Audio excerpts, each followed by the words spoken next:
This is Weights and Wealth, your one-stop shop for entertaining education on building a stronger body and bank account. We are not doctors or financial advisors and must warn you this is not medical or investing advice. It is for your entertainment.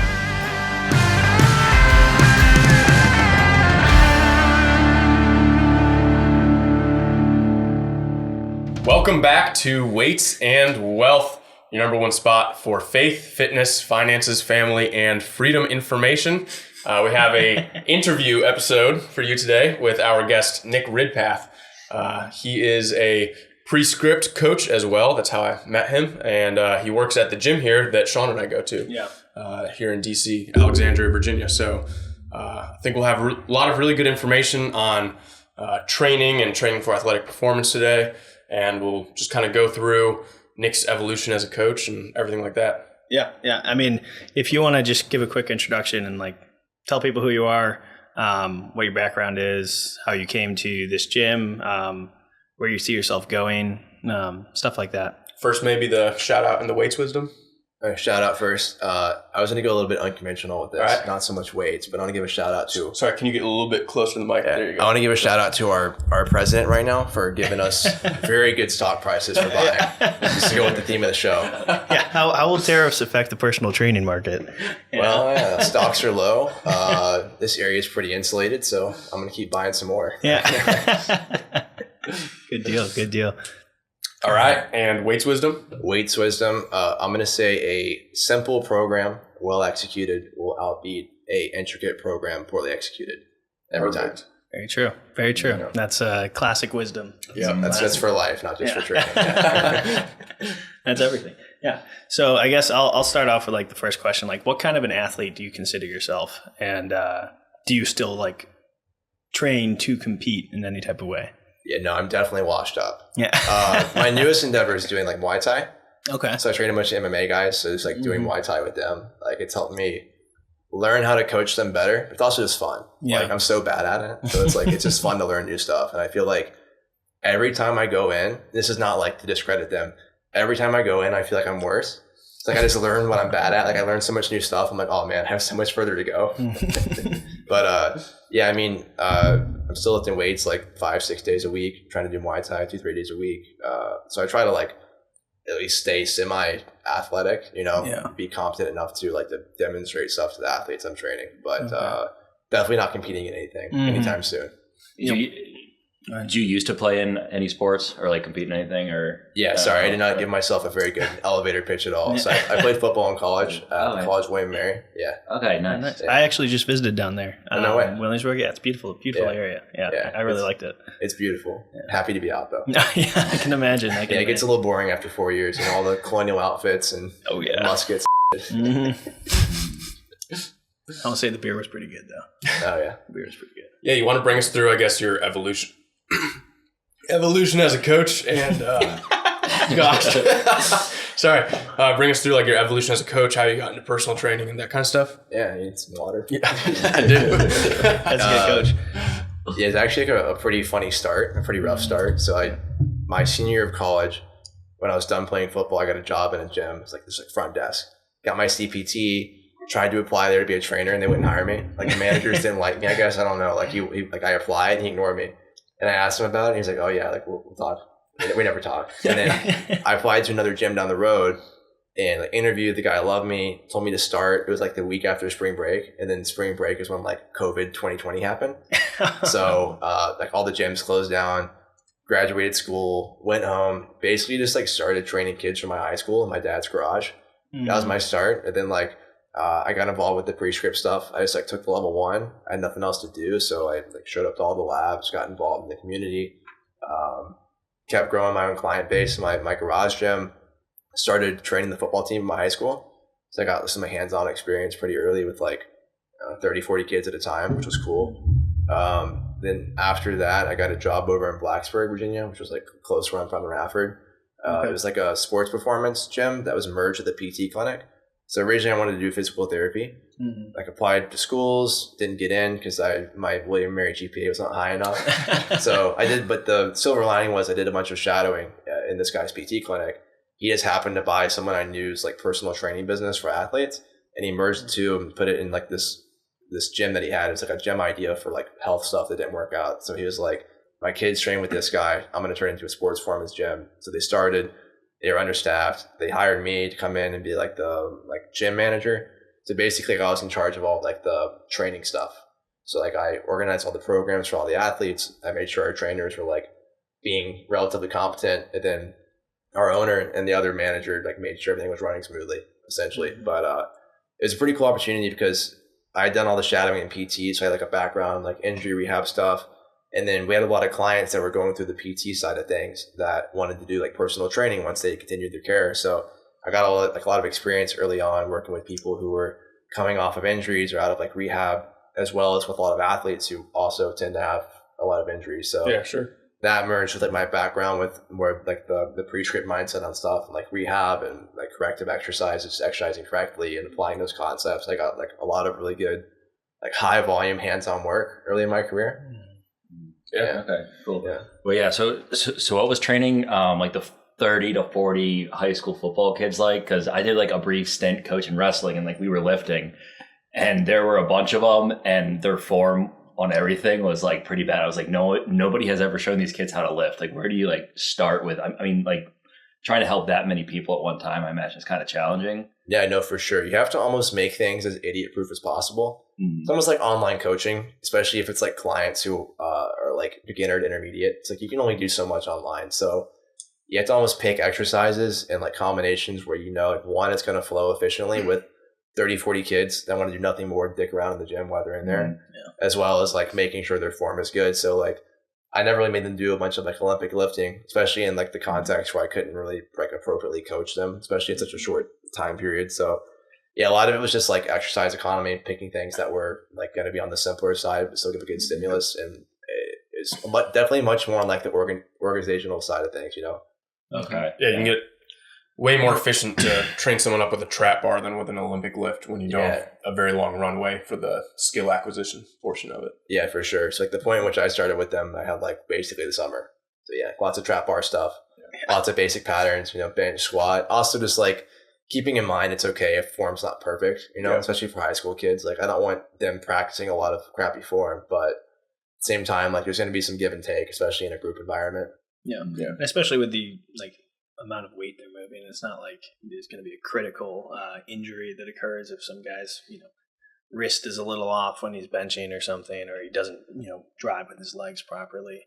You can probably get away with that at some, you know, earlier stages and then correct it as they get more advanced.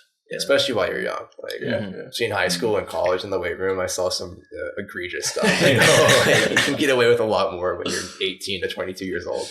The college rec center weight room is always an interesting place to view form.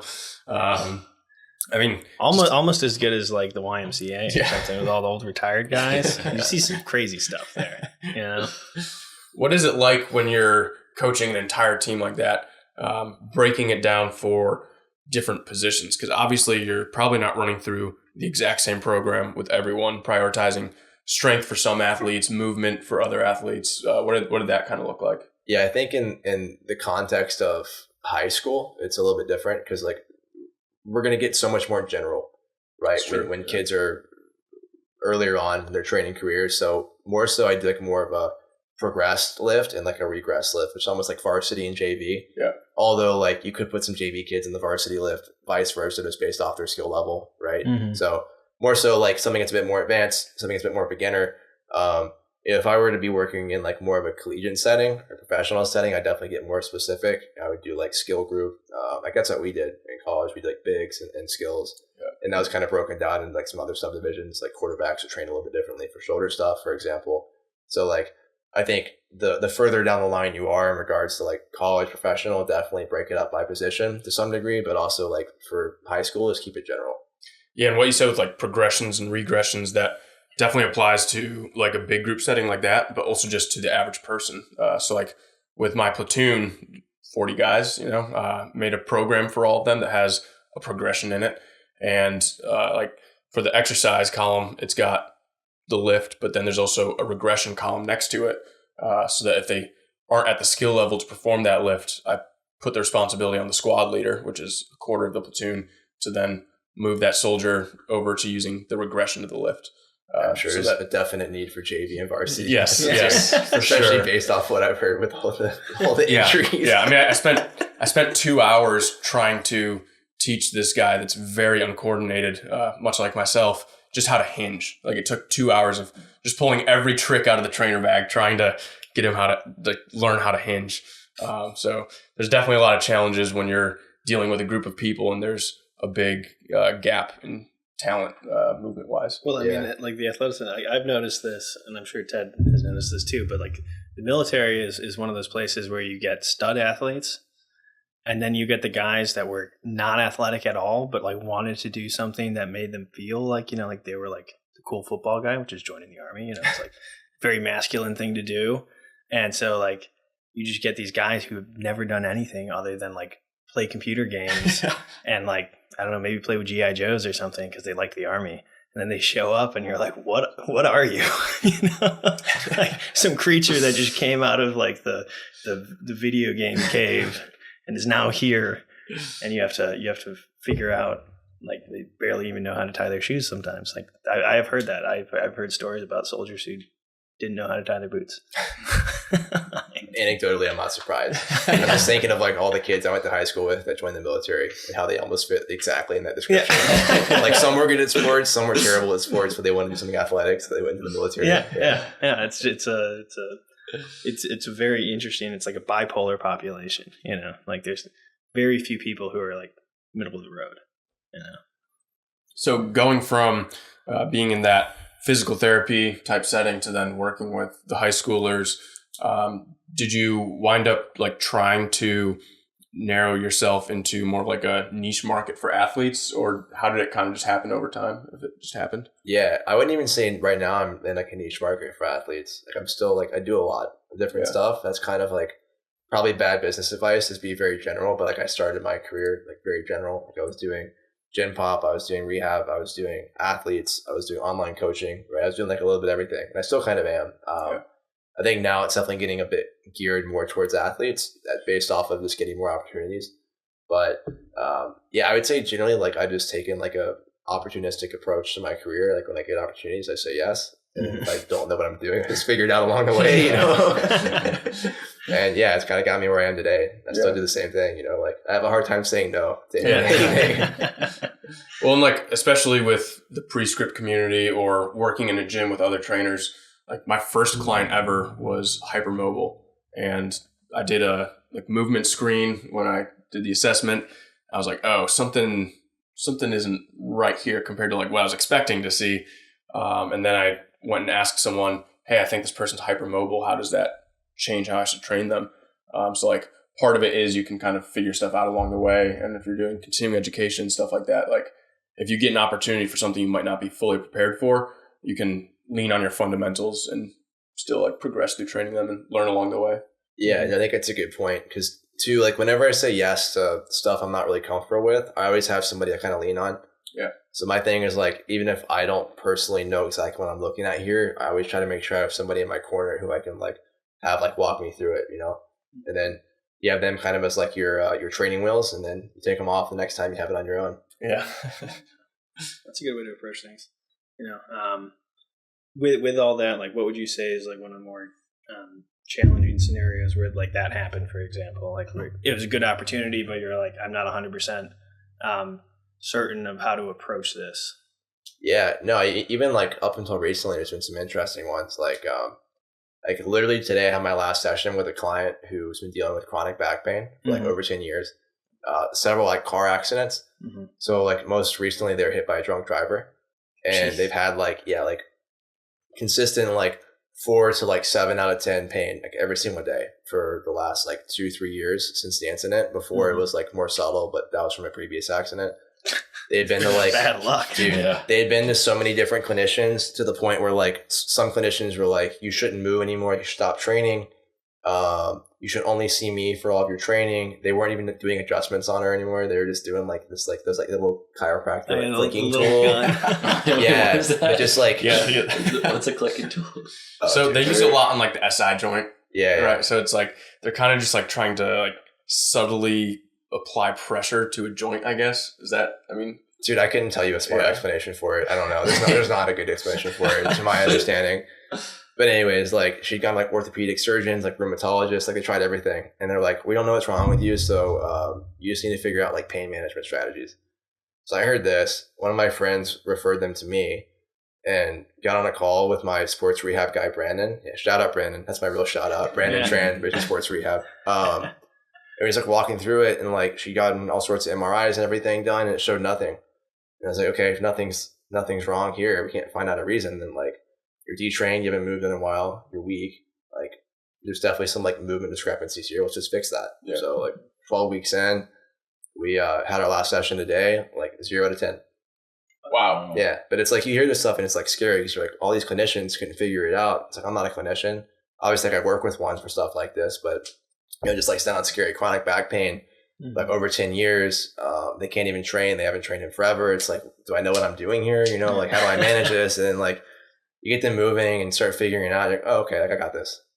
Yeah. We talked earlier today when we were recording an episode that came out before this one about how personal trainers are the first line of defense really for the healthcare industry. Yeah. And a lot of times in our most recent book club episode, we read Good Energy by Casey Means, and she talked a lot about like the billing for healthcare and how a lot of surgeons won't address nutrition or like the basic roots of chronic issues because like they're a surgeon, they went to school to do surgery. So it's like below them. But just like having a coach that can help you just move through an extended range of motion and gain strength, like that can make a huge difference in someone's day-to-day pain and stuff like that. Yeah. And that changes their life too. Yeah, for sure. No, and that's like been one of the better things about working with Brandon is we've been able to find like some loopholes. So like you can write like a letter of medical necessity or a medical letter of necessity. That's what it's called. So like you can, as a clinician, write that letter and basically say, hey, like to the insurance company, they need personal training for this reason and hope they cover it. Yeah. So we've had some incidents where we've gotten that to get covered.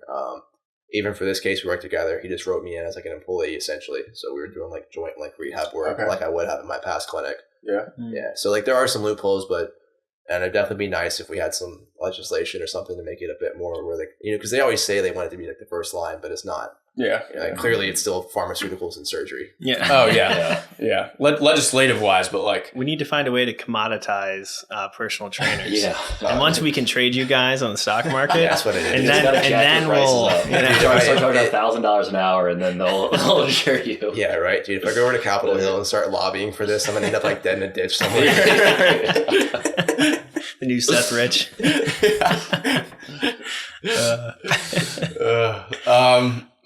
Along with like helping people with chronic pain and stuff like that, personally as a trainer, that's been one of my favorite parts of the job is improving someone's quality of life like that. What is your favorite part of being a coach? Dude, definitely something along those lines. It's hard to put that into an answer. I don't know, man. I wake up every day and I love what I do. You know, you get to work with cool people, solve their problems that they think no one else could solve for them, or even like just like working with elite athletes. So often we'll do some like really simple stuff and they're like, man, I've never trained like this before. I'm like, that is sad. But no, I mean, it's just fun. Like, you know, I could have a suit and tie on or be sitting at a desk job, hating my life, but instead I go into a gym every day. I work long hours, but I get to work with cool people. I get to work out all day long, you know, be involved with athletes. You know, it's cool just to be like a small part of other people's success. Yeah. Yeah. And you do get to interact with so many different people, especially when you've been doing it for many years and you've had all these different clients. Like just being in that many different people's lives, like it's not like you're the main focus of their life, but you get to like kind of pick up on all these different people's lives. And I feel like it makes you a more well-rounded person because you interact with all these different people, especially when you're dealing with like Gen Pop. Yeah, 1,000%. Especially too, just like working with people that do cool stuff, you know, whether it's like they're successful business owners or they're very high up in a corporation, or I don't know, they work a cool job. Like their experience almost rubs off on you. So you kind of like crowdsource your life experience on people that are successful. You know, it helps out a lot. Yeah. Well, I'm sure you just get so much information from that. And like, I'm sure if like one day you were like, I don't want to be a personal trainer anymore, you already have all these contacts, you know, and like people to talk to about different industries and like what you would potentially branch into. Yeah. if you decided for whatever reason. Yeah, I think about that all the time. I have no plans of leaving what I'm doing, but Yeah. I'm like, I could probably do something else with some of these connections. You know? Exactly. Yeah. That's one of my favorite parts about training elderly clients. They're one of my favorite groups to train. It's because they're just like giving you life experience all the time and telling you all these different things that like, how often would you interact with like elderly people on a day-to-day basis like that? Mm-hmm. Kind of like just learning the life advice that they give you. Back in my day. Switching into more of athletic performance training, maybe we can jump into training for different endeavors, but I guess we have a lot of different listeners on the podcast. A lot are young men age group like 18 to 24. So a lot of them are still in sports. Mhm. I guess specifically with, if we want to start with like jumping faster and higher and stuff like that. Yeah. What are like some plyometrics based stuff, or how would you train people for jumping performance? Yeah, I think a lot of people get it twisted where they'll try to do like a lot of like seated box jumps, for example, or just like the classic like jumping on a super high box, which is only really expressive of like concentric power, right? Which a lot of the adaptations you get from jumping is going to be like ground contacts. Yep. So I like to look at it almost like we would with any exercise, is like start with a more regressed version, get good at it first. Like I'm not going to put a client into like a low bar back squat on day one. Probably going to do like a counterbalance squat or a goblet squat, or just based off their skill level, like something a bit more regressed, right? And we'll build to that. So looking at that for jumping, it's like a lot of even like a tiered system, like Plyo Plus. I think his name's McKinney Watson, has a really good like tiered system. Okay. But like even without getting his tiers exactly right, it's kind of like looking at like lower level jumps or lower stimulus. So things that are going to be really easy to repeat for higher amounts of reps. So like not very fatiguing. They're pretty easy to not screw up, right? So just think like jumping on 2 feet, like jumping rope, right? And then like iterations of that. So you can make it more dynamic. So you can make it go like lateral, side to side, split stance, increase intensity by going to single leg, or increase intensity by increasing jump height, right? Stuff like that. But I think more people are going to be much better off starting with like lower intensity work, just building up the skill level of jumping, right? Once we have skill, we can start to add in intensity, then we can add in a volume of intensity.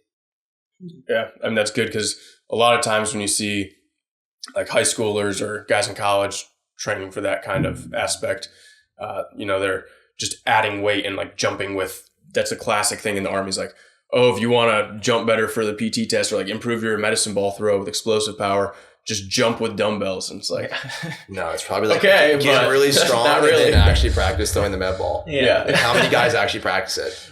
Well, very few. That's always the thing. It's like the week leading up to the PT test, everyone will be like, all right, we have to practice throwing the medicine ball so we release it at the right time. Yeah, it's like, it has the most dynamic correspondence is like actually doing the skill. Like imagine if you're a sprinter and you didn't sprint until the week of your meet, A lot of people just like to train around it. They think there's some like magic pill other than like doing what you're training to do. Yeah. So it's so if I'm 71 inches. If I want to dunk this calendar year, how do I do it? How close to dunking are you? Pretty far. Pretty far. Okay, so go ahead. Okay, well, how often do you jump? Once, twice a week. One size to me. Okay, so definitely increase the frequency. Yeah. Okay. That's the other thing too about what I was saying is like if we're doing lower intensity work, you can do a higher frequency. Mm-hmm. So a higher frequency is going to improve your skill faster. Right? Yeah. Same as squat, bench, deadlift, learning Spanish, playing guitar. I don't know, pick any skill. Mm-hmm. More frequency is generally better. Right. Once we get good at it, we can start to increase intensity, and then we can increase frequency of intensity. Just doing that alone should make you better at jumping. Dunking specifically, I would practice like actually dunking. Yeah. Once you can get up there, because like even in high school, I was so bad at dunking, but I never practiced. And then when I started to practice actually with the ball in my hands, like, oh my God, it's just so much harder. Yeah. I could jump up, grab the rim with 2 hands, no problem. But I got a ball in my hands, I couldn't do it. Yeah. Right. So like there is some specificity to like having to organize your body with a ball in your hands, 100% is different. Yeah. When it comes to organizing your body with the ball in your hands, some people, such as myself, struggle with any kind of coordinated movement like that. Is there anything that you've ever done with athletes, whether it's like football players or MMA guys, to kind of like increase their like spatial awareness and how they coordinate their body? Or is that just more of like for guys that are high school athletes, is there anything they can really do to improve that? Or is it just kind of either have it or you don't with the hand-eye coordination and stuff like that. I mean, I think to some degree you have it or you don't, especially by the time that like you're our age, you know. Yeah. But no, I think You're hopeless. I think too, just like even when I said earlier, like adding in more dynamic elements to like basic stuff. So for example, instead of like jumping for height on 2 feet, I do like lateral hurdles, or like I go split stance alternating things where I have to like control my body position as I'm moving in space, or like a progression even of like lateral hurdles is maybe I do 2 hurdles and I go back and forth, and maybe I put a medicine ball in their hands. Now they can't organize with their arms, right? Their arms are staying still. And a big part of that is like you'll see people try to like really like contort their bodies in weird ways to still do the movement correctly, and like they'll trip over, you know, like so it definitely like those little tweaks make a big difference. And honestly, even like for the MMA guys, that's a big part of it, is like just teaching body control for them. I couldn't tell you how much correspondence doing a lot of this jumping has to their actual sport. I think it does from like a explosivity standpoint, but also just like body control. Yeah. You know? Something with like the sports training kind of side of the coaching and personal training industry is you see a lot of people doing extremely sports specific movements. Like the classic example of someone getting on the cable machine for like a golfer baseball improvement, Right. and they're just like trying to swing the heavy weight, but like that doesn't really work because the weight is completely different than the object they're actually using in the sport.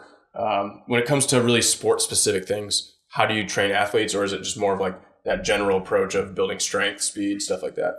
Yeah, definitely start with a more general approach. I don't think there's anything wrong with getting specific. I wouldn't get specific in that degree. Yeah. I would look at specificity in a bit of a different way. But the examples you gave, like in golfers, like what golfer is like proficient in the weight room? Yeah. Like what's going to make you better at driving a ball further? Probably getting stronger and getting more powerful. What are golfers usually not? Strong or powerful, right? What are they also bad at? Dude, I remember the first professional golfer I ever trained couldn't even skip.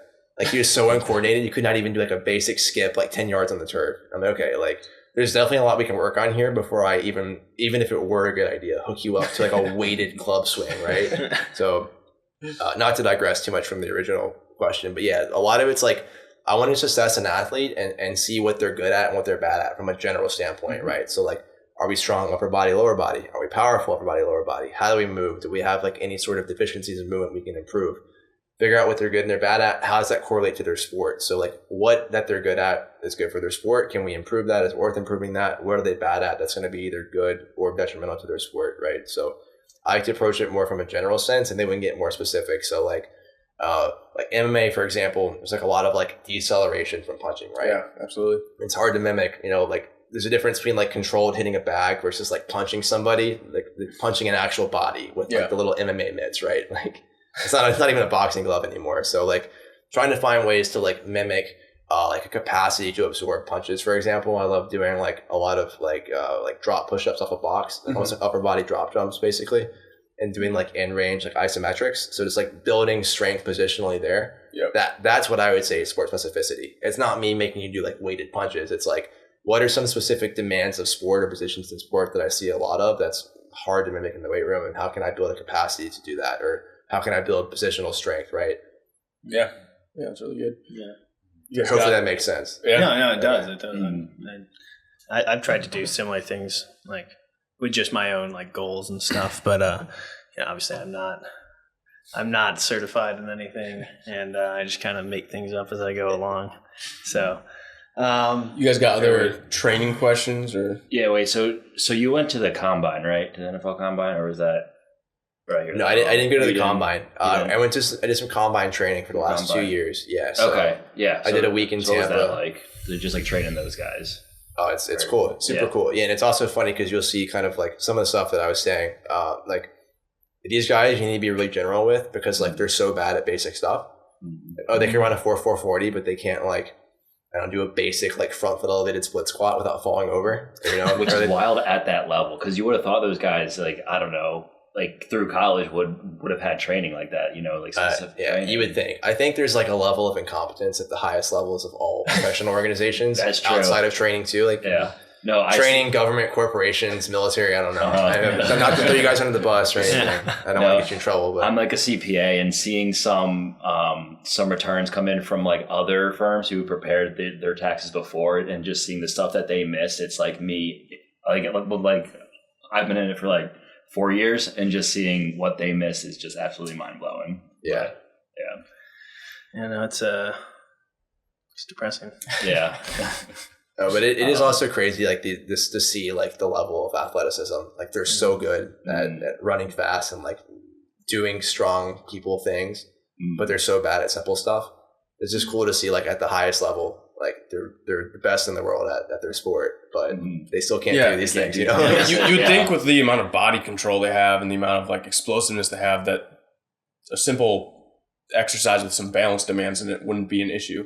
Yeah. Well, the caveat is they get better so much faster than like your average person. So like, let's just say I take a Gen Pop client, a male in his 30s, average athleticism. The progress I make with that person in a year, I could probably make in 2 weeks or a week with a professional athlete, right? Like they're so good at learning. It's crazy. Yeah. So why do you think that some of these weaknesses have persisted throughout their careers? Do you think it is just like trainers throughout their time, like not addressing these things? Because I feel like, for example, like the split squat is like, you know, that's pretty common exercise though. You know what I mean? Yeah. But again, it kind of circles back too to what we talked about earlier with my introduction to high school training. It's like when you're in a group environment, you can only get so much one-on-one attention. So it's easy for me to like sit up on my high horse and be like, well, you know, I get to get one-on-one or at least like 2-on-1 with most of the athletes I work with. So it's way easier because I can get really nitpicky.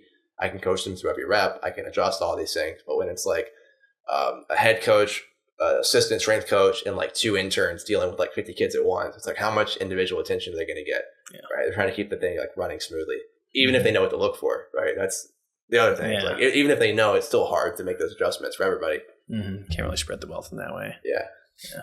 What would you say your worst training experience is, without divulging any PII or anything like that? My worst training experience, like the worst trainers I've seen, or my worst person. Let's do one of both. At Gold's Mount Pleasant, I dropped a Smith machine bar on my face. That's back in 2021. I failed my last rep and I thought I had room to rack it and slide out at the same time. And I should not have slid out at the same time. And I ended up like pulling myself into the bar.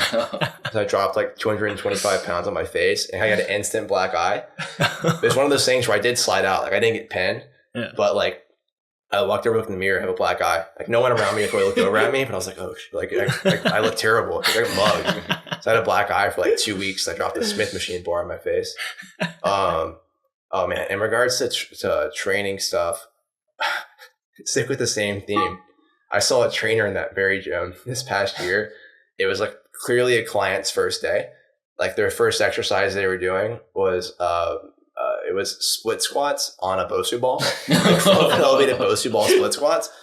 And he had her holding a weight and she was just like shaking violently, like cat back, bent over, and he's like just hovering over her, like spotting her.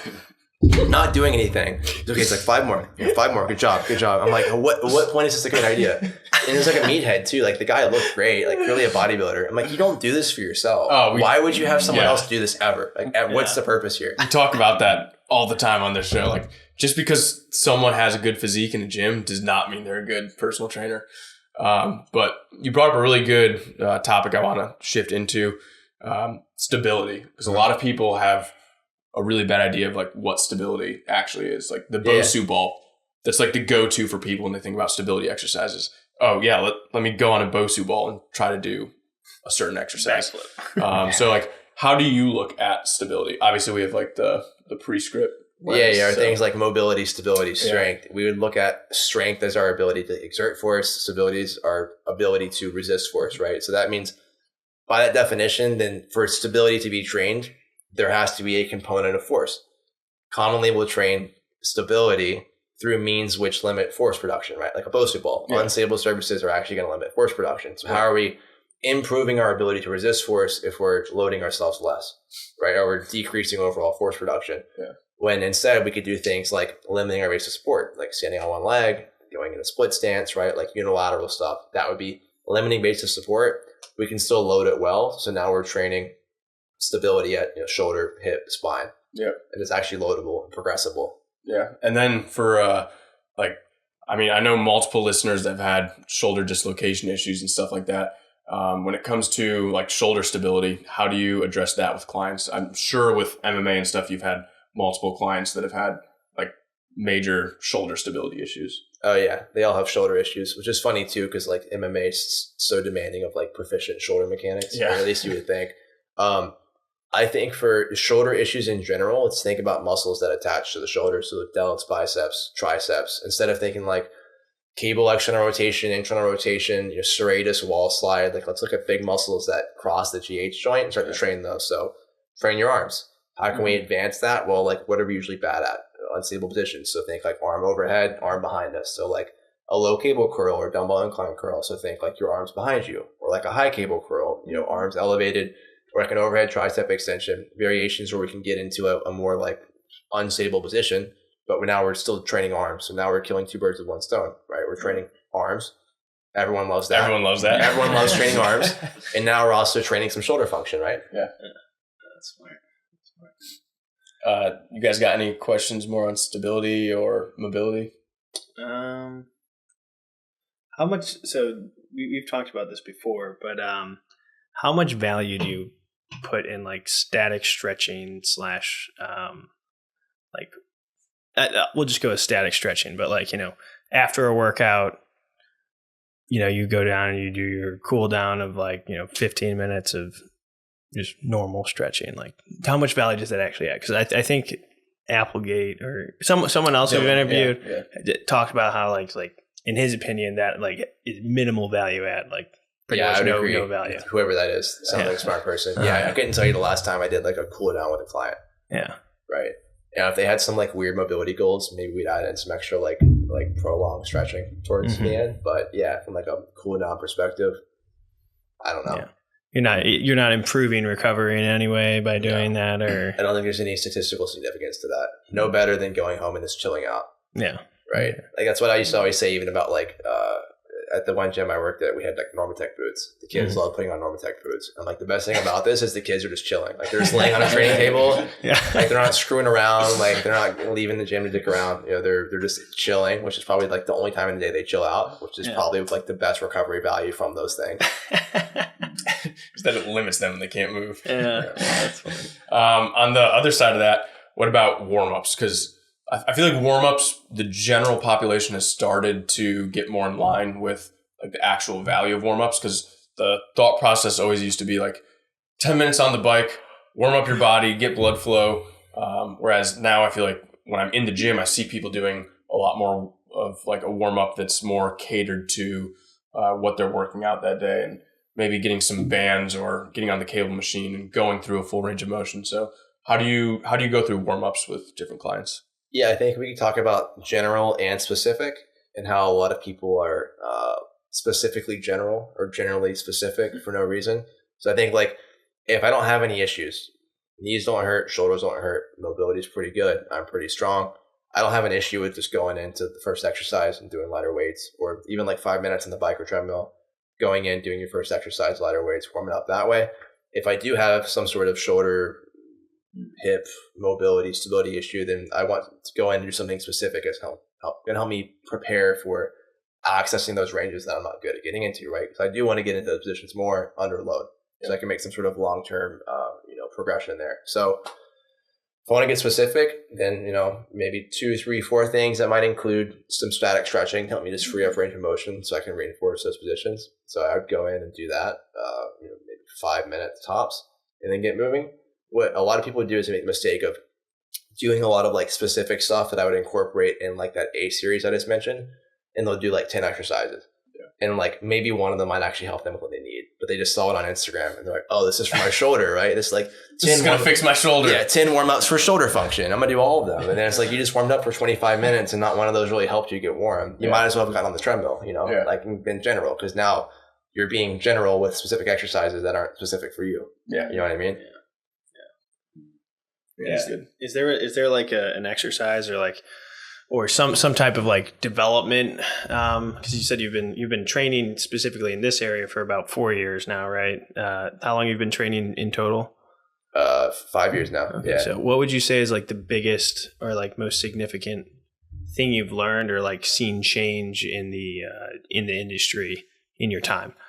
Yeah, it's been interesting because like I guess my actual introduction to training was I was probably like 13 years old, going to high school. I wanted to learn more. So I was like looking through like bodybuilding.com forums and stuff. Yeah. Classic. Yeah, a lot of like Steve Cook, big man on campus program. I was doing stuff like that. Like the free magazines they'd send out when you order your whey protein. That's how you get my training stuff from there. So like very generic. Like a lot of them were terrible, but they aren't that bad. They're good for if you're in high school and want to do something. If you've never done anything, a stimulus will be a positive one, most likely. Right. Yeah. So like going from that to like the advent of like social media and like especially when I was in college, there started to be more like fitness influencers, but more so from like the training side of things, like guys like Jordan Shallow. Yeah. And I think back then, I think we were lucky because it was a lot easier to distinguish between like who the idiots were and who the smart guys were. And now there's like a lot of smart guys who actually kind of sound like idiots and a ton of idiots that sound kind of smart. So it's way harder to figure out, who's saying the right stuff nowadays. So I think that's been like the biggest thing in training is like it's become more accessible to be an expert. Mm-hmm. There's way more people that are like subject matter experts and a lot less of them have actually done the profession. Yeah. So that's what I think the biggest change is now. It's a lot, even though there is so much information, it's now gotten harder to find the right information. Yeah, definitely. Yeah. And especially with like the democratization of the knowledge, there's a lot of people that now know a lot more like anatomy than they would have known beforehand. So they're throwing out terms that makes you think they know what they're talking about. And then you see them telling you that they're doing a dumbbell lat pull down and they're going like this with the dumbbells. It's like, I don't know if you know what you're talking about. But to the average person, they might think, like this person's helping me. And so it is very hard, I think, for the average person. So when the mechanic tells you to replace your blinker fluid. Yeah. And not even just the average person though, even like young coaches, it's hard to figure out like who you should look up to and who you should follow, or even just people that are like, more serious about their training. You're trying to find people to follow online. Like it's hard to figure out who's right. Would you say you have some like who is like your nemesis? Like some guy that you just like you see him on your Explore page and you just immediately hit like not interested. Or I can't do it. I'll tell you when the mics go off. He posts a lot of memes though. Posts a lot of memes? Yeah, okay. He needs to be a landscaper. I'll say that. What about some really good accounts that people can follow on Instagram? Yeah, Jordan Shallow. Yeah, me. Anybody in the pre-script community. Yeah. That's kind of my go-to right now. Even like the RP guys do a good job, I think, with a lot of stuff. Even though a few of their little minions have gotten to war with me online before. Like they're putting out pretty good information. Yeah. Well, what did they go to war with you about? Oh, dude, like there's one guy that went all over me because I made like it was when like Threads was actually like kind of popping. So I just like made a thread that was like deloads are dumb. Like here's why. And he like someone screenshotted it and put it in the RP Facebook group, and Mike Israel responded to it. It was like, yeah, this guy's an idiot. And I was like, you guys didn't read, but I followed up to it. It was like, this guy's an idiot because what he's saying is really this. I'm like, yeah, this is a semantic argument. Like what he was saying, if you just like read two more threads after in the same thread, like is what I said. And then like this guy was just going back and forth with me, in my DMs about how much of an idiot I was. And I'm like, dude, we're saying the same thing. Like I'm saying what you're saying. It's just a matter of how you're looking at it, You could say you did it to yourself with an attention grabbing hook. Yeah. Yeah. I know. Sure. Whatever. Yeah. They're good dudes. That's funny. We need to do that. We need to post some provocative content. Well, we did our most provocative content that had probably our most engagement ever was our Taking Down Atheism episode. It got a lot of heat online, but that's all you got to do is mention religion or politics, all the stuff that you guys talk about. As far as like your growth as a coach over time, this is something I ask almost every like coach I talk to. Or back when I was working in gyms, I would like have a notebook where I'd interview like every coach I worked with real quick, and one of the questions I would ask them was like, what is something you did in the beginning of your training career that you look back and realize like, maybe it wasn't as much a mistake, but you've like grown from it. So like for myself in the beginning, I pretty much exclusively used like free weights with people, pretty much only barbells, dumbbells, because that's what I was most familiar with. So like for you, how have you evolved as a trainer? And like, what are some of the things you did in the beginning that you look back and kind of wish you can't really wish you had changed because you just didn't know as much back then, but yeah, I don't know. I think, dude, that's such a good question. Maybe I think like for the longest time, especially like personally, I just like stopped doing core work. And I bought into the narrative like, oh, you get all your core work from like your main list. Yeah.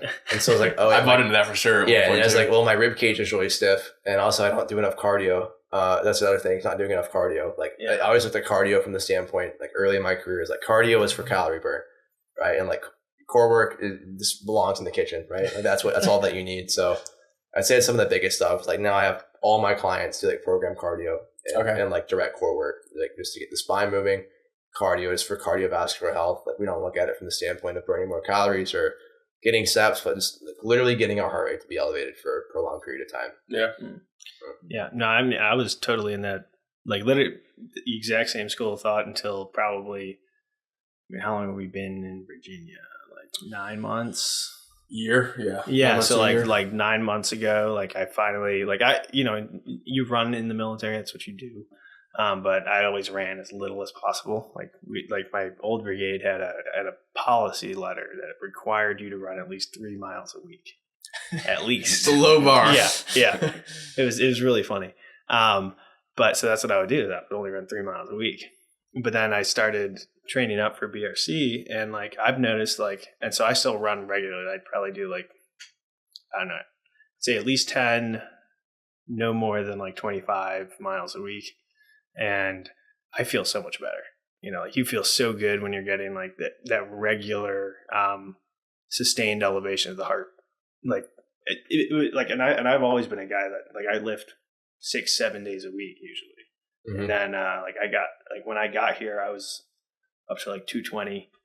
I was pretty beefy, and then I started running, and now I'm down to like 203. But you have like sleep apnea, and you don't even know it. Dude, I would sit at my desk. I was strong. Like I was benching, snoring while you're awake. I was benching almost like 400 pounds, and then like we would come on like the podcast, and Ted would be like, "Dude, you're breathing so loud." I'd be editing I forget what episode numbers they were, but when we first were recording down here, like last summer, I would be listening to it as I'm editing it. I'm like, oh my God, like I can't edit out Sean's heavy breathing. Like there's just nothing I can do to get rid of it. It's like embedded in the core of the audio. Like no matter how much noise canceling tricks I try to pull, I can't get his heavy breathing out of the video. And I think like what I've discovered is that like, at least for my frame, like I think probably 210 is like my max of like what is good for me to carry, you know, anything other than that, it's like it's too much, you know. I just don't have the room. That's a very common thing in our space as far as people trying to get really big is like you mentioned, like sleep apnea and stuff like that. Do you use like an Oura ring or anything like that for your sleep, or like, no? I just get the very basic like Apple Watch data. Have you ever addressed those kinds of sleep issues with clients before, especially like working with like the bigs and stuff like that? A lot of them probably have like sleep issues from sleep apnea. Yeah, well, I mean, if you know you have sleep apnea, then get a CPAP. But also, like, I mean, lose weight if you're too heavy, and do your cardio, like improve your cardiovascular health. You know, it makes a big difference. It's going back on what you're saying. Like, it's going to lower your resting heart rate. You're going to recover better. You're going to have more energy. Yeah, you're going to feel better for your lifts. Feel to train. Yeah, right. Mm-hmm. Yeah, I mean, like when I first started running. It was really weird because, you know, I don't think I had ever seriously trained cardio, period. Like I was in football and lacrosse, and like, yeah, lacrosse is, you do run a lot, but oftentimes it's, I don't know, what would you call it? Like zone 3, like, you know, you're actually running. It's not just kind of like jogging along and stuff. It's more kinetic than soccer is. It's more similar to like basketball type movement or hockey, like intervals. Yeah, it's like interval training.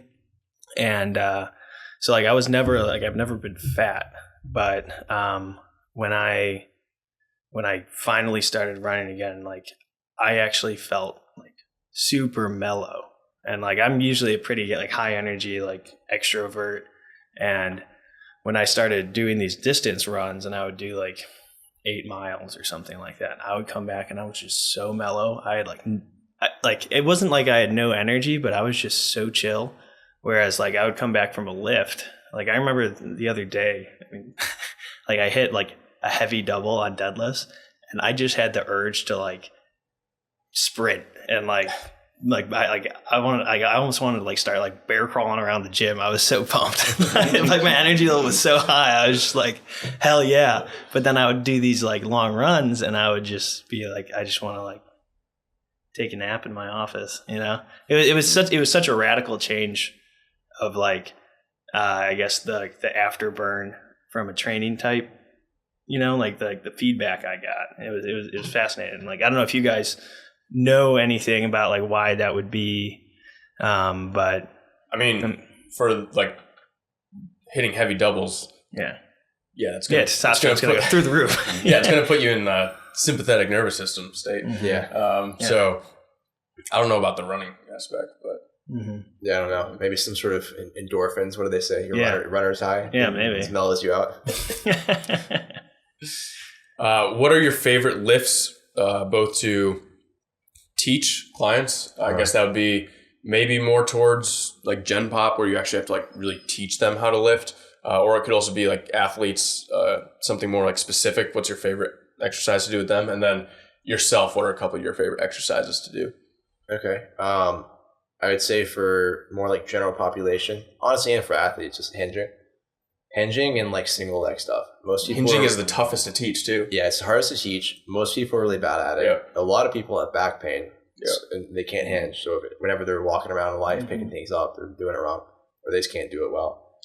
So definitely hinging, and then like rear foot elevated split squats, like step downs, like more like actual single leg stuff. It's a lot of fun. Most people are really bad at that too. Athletes, just teach them how to jump. I think that's fun. Like especially like MMA guys, for example, like don't do like much jumping stuff, or like I don't want to say not explosive stuff, but like for them jumping is more foreign versus like football guys tend to have like a more structured training program. Yeah. Right. And like a lot of the MMA guys, their training program is like their sport.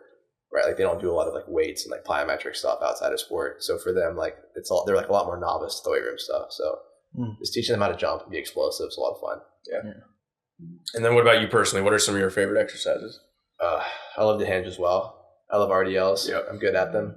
Yeah, probably my favorite one. RDLs and shoulder presses. RDLs, shoulder press, dumbbell curls. That's my three. That's my Mount Rushmore. The big three. Got some other curls in there. Wait, so kind of on like the hinging and back pain. So I go to more of like a powerlifting type gym. I mean, some of the guys compete there. But like almost everybody I talk to complains about like lower back pain when squatting and deadlifting. Like what's what are things that you would ask those people or look for, or just like start to like trying to figure out how to solve that? Great question. Issue? Yeah, there we go. Hip hinge on a rotation, and then this our general ability to control our center of mass. So like a lot of guys, for example, with like a hinge, right, trying to get hip flexion, that's going to be like bending over, think our glutes are going to lengthen, right? So for our glutes to lengthen, we need a relative hip hinge on a rotation. So look at the action of the glutes extend the hip. Extending the hips is going to be associated with action on rotation, right? So if the glutes externally rotate and extend, when they flex, they should lengthen, right? So we need internal rotation to be associated with that, right? So opposite of the action, when they're lengthened, they're going to be flex, internally rotated. If we don't have internal rotation, we're not going to move well through our glutes, right? We're not going to have them in a position of advantage for us to propel ourselves out of that hole, right? Much like in a squat, like our quads are flexed, right? Our quads are lengthened. So look at hip internal rotation, make sure we can actually get into our hips. And then also like our ability to control our center of mass is our foot pressure on our heels versus in our midfoot, right? So more like towards like the front of your foot, that's where we're gonna be a lot stronger. So are we in a stronger position or are we in a weaker position? Okay, yeah. I mean, because I have pretty bad back pain when I squat. So, and like, there are some guys. some say they have back pain. It's me. I am some. I am one of them that complains about it. The other thing too is just like basic pelvic positioning. So a lot of people when they squat or they hinge, they'll move through a lot of like anterior pelvic tilt, which isn't the end of the world. But if I see somebody that has back pain and they wink, right? Yeah, the opposite. In squats, we see butt wink too. That's the other thing. It's like basically an inability to control the pelvis. So are we having butt wink? Or are we having like stripper? Okay, I was going to say, what's the opposite of butt wink? Yeah. I don't know a better way to say that. Sorry if I can't cuss on here. That's we'll beep it out. And so one time you had sent me videos of your squats when you're having pain, and I was like, looks like you're missing some internal rotation. I need one from directly behind. I was like, it looks like you're missing like a little bit of internal rotation, like when you're trying to come up. So then I said, like, I'm not sure if you remember this, like try doing some B stance RDLs.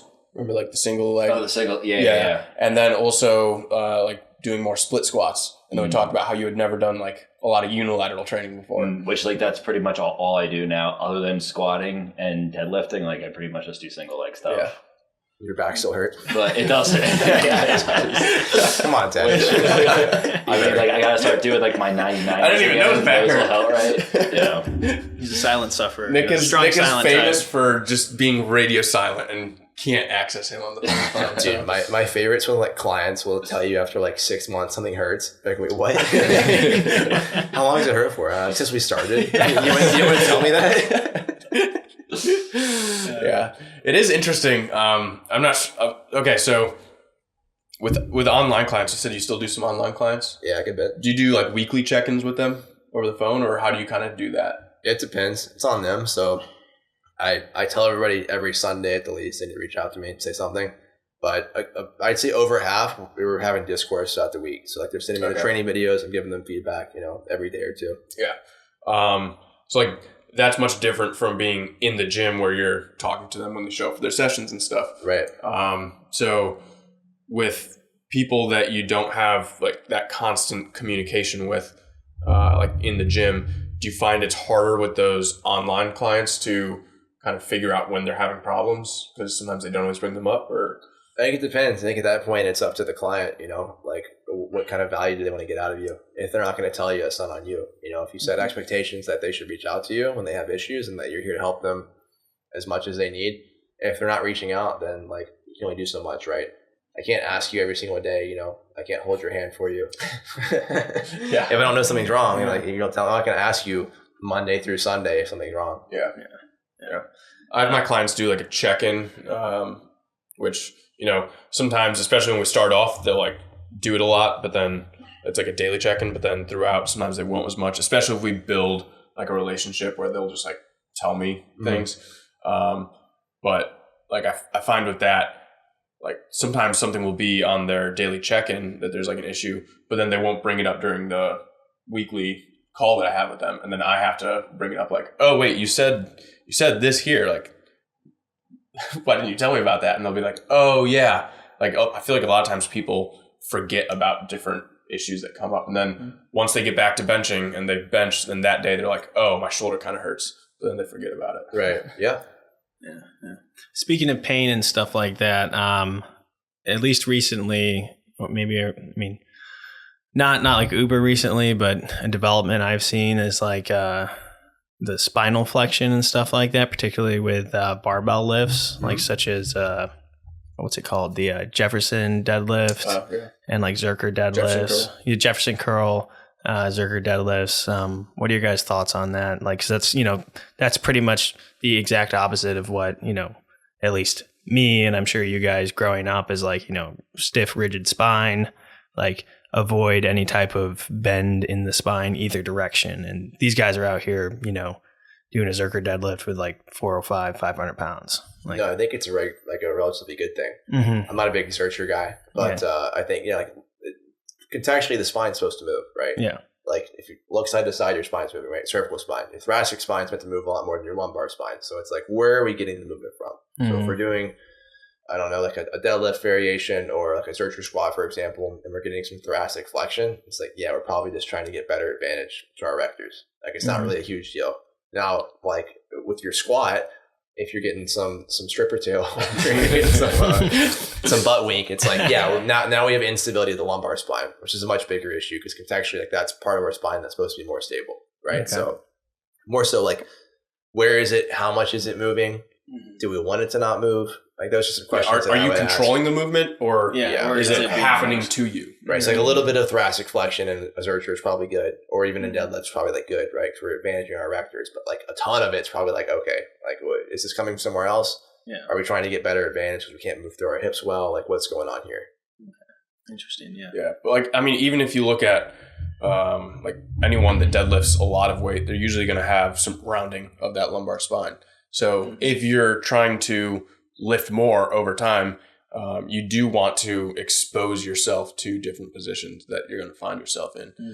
So I think only ever having that neutral spine isn't preparing you for life when you go down and pick things up. When you're moving out of a house and apartment, your spine's going to bend quite a lot as you're getting into these big ranges of motion. And then also, like, it's good to prepare yourself and kind of increase the dosage that you're finding yourself like under increased weights with that rounding of the spine over time. So, but it's like one of my clients right now, I've got him doing like a little bit more of a strongman kind of 16-week block, because just for exercise variability and like his entertainment value of lifting, like how much he enjoys it. Sometimes I'll like switch things up and do a bunch of new exercises a client's never done before. So we're moving through like a Zercher deadlift is in there, but we started really light is the thing. And same thing with his single leg deadlift that he had like half a year ago. Like we're starting light on those exercises that are new, and then over time we're increasing the dosage on it. So then he is able to do more weight. And now when he goes and does his SF stuff, well, he's used to doing a Zercher deadlift with 145 pounds. So he doesn't have a problem bending over and picking up a body or something like that during a Kazivac. So Picking up a body. I don't know. I think you hit it pretty well though. No, it's not a good way, dude. Yeah. I mean, that's pretty much a lot of my questions right there. Yeah. I guess the last thing would just be how much you do nutrition with your clients, because there's a wide variety there, especially when you're in a gym setting. I find a lot of times when you're in a gym setting, there's not as much nutrition coaching, whereas online there's more of like you do both together. Yeah, mainly like lifestyle and performance stuff. So like nothing really like super physique oriented. Most of my clients, like especially the gym pop in person, like they're not going to track anything, and they have no literacy around like nutrition stuff. So it's like helping them, eat enough protein. Like, hey, maybe incorporate some more fruits and vegetables, and maybe we don't have like French fries and a milkshake every 3 days, and just have a little bit more like an 80-20 mindset here. Would you say you run into that a lot? Like, people that the average person has no idea what they're doing. Yeah, or they just don't have awareness. Like I had a guy that was eating a pint of what's the gelato, Talenti gelato, every night. He was like, no, it's only 400 calories. I was like, dude, there's 4 servings. It's like 1,600 calories. Like, no wonder you're gaining weight. You're eating 1,600 calories every. How many nights in a row have you done this for? He's like, like 5. So like, you're telling me every week you go to the grocery store, you buy 5 pints of ice cream. I wish I was making this up. He's like, yeah. And I was like, stop. Like, it's like, dude, if you just did 1 a week, like you've like progressively overloaded to the point where you can actually have 1 a week. It's probably not a problem. You're just not having like 1 every single night. So yeah, like a lot of people are just clueless. So helping them build awareness around that, and even like athletes are the worst. Like I'll train a kid, and this like Division I athlete will come in like 3 p.m. What have you eaten today? He's like, oh, I had like a bagel and some scrambled eggs this morning. I'm like, dude, it's 3 p.m. That's all you've eaten today? Like, how are we going to train hard? Yeah. You're 240 pounds. I feel like that's where it's so easy to make a huge difference though. Like addressing these chasms of opportunity.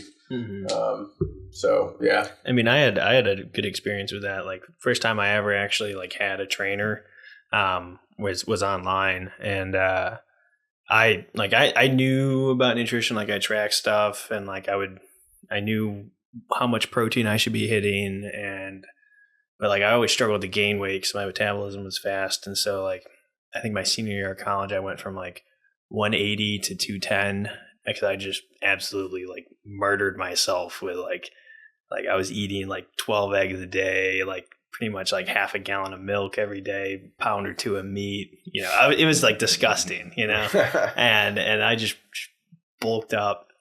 And then I met these guys, and I bought a program from them. They coached me through it, and like I actually figured out how to.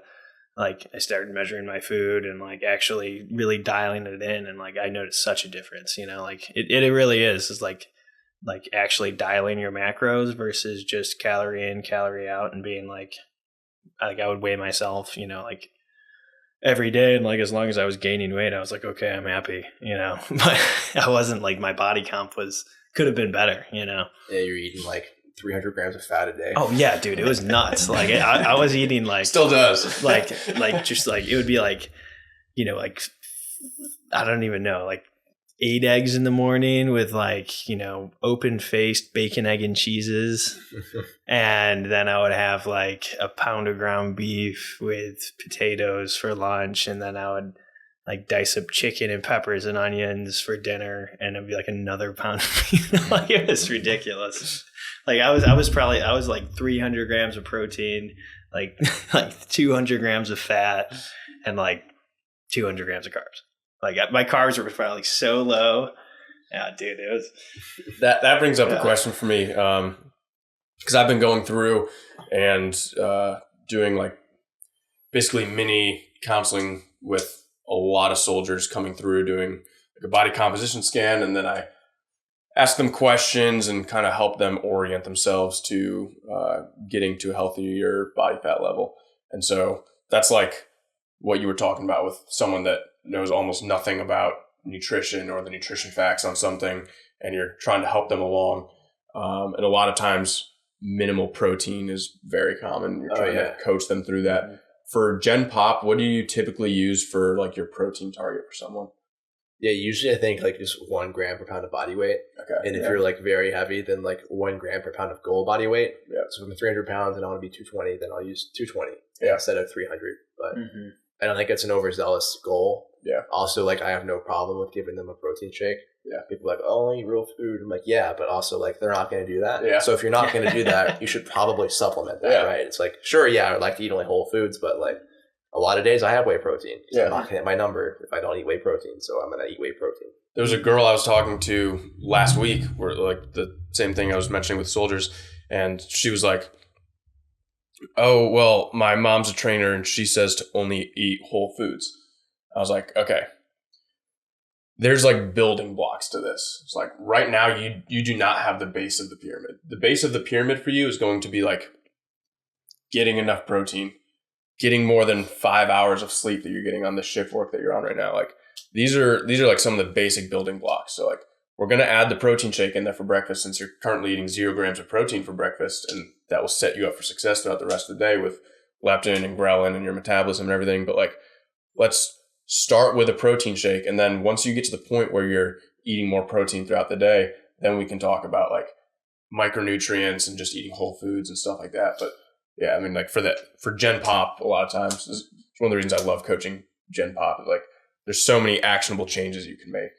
It's almost seems too easy. Yeah, it's all relative too. We could find examples for sleep or for like steps, but like, yeah, if you're doing like a very poor job, then like, let's just do something a little better. It doesn't have to be whatever we deem as perfect, right? Like we just want to try to improve over time. Yeah, and in that same light, like with some of the soldiers I was going through with, I'd be like, okay, here's 1 gram per pound of body weight or goal body weight. This is like the number that I want you to get to for protein throughout the day. But like for right now, because you're all the way down here, like let's just try to get you up to this like 0.7, 0.8 kind of range. Yeah. That's this. So like if in the next 2 weeks you can start eating this 90 grams or like whatever it was, 120 grams by just adding a protein shake and actually like eating 3 meals a day. All right, well then once you start hitting that, then we can talk about like, this is where we actually want you. Yeah. 1 gram. So it's like right now you're doing like 40 grams a day. It's just like, if you eat less than this, you will die. That's like one thing I've noticed. And like, it's a big thing, after like Ranger School and stuff, is people who have, been trying to lose weight for such a long time that they just put themselves into that starvation mode. And, like, it's like, particularly see it with like a lot of like middle-aged women where they just like eat like a kale salad with like a raspberry in it for lunch, and like how do you approach people that run into that issue where they're having like 800 calories a day and they've been doing that for years, how do you successfully, I guess, reset their metabolism. Yeah, I like to change the mindset more for performance. So I'm like, you're eating so little, you can't do anything right now.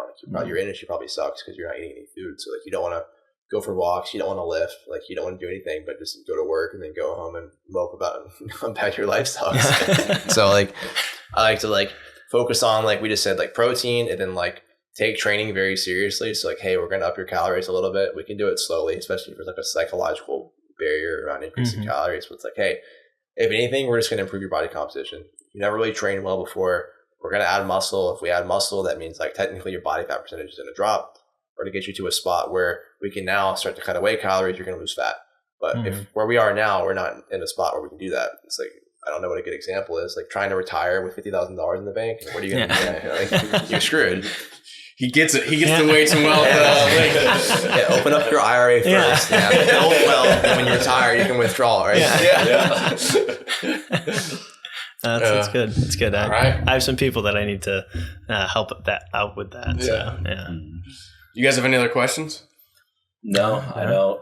Yeah. Good.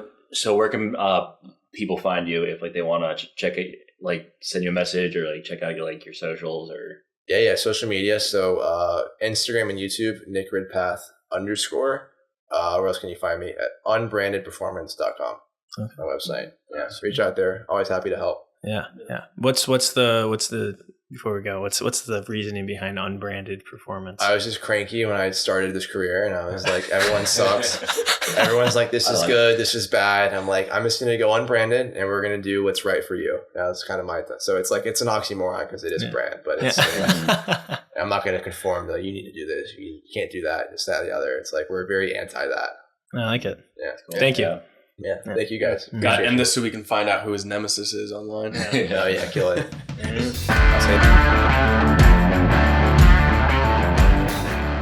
Thanks for joining us today at Weights and Wealth. And don't forget to apply today's lessons to live healthy and wealthy.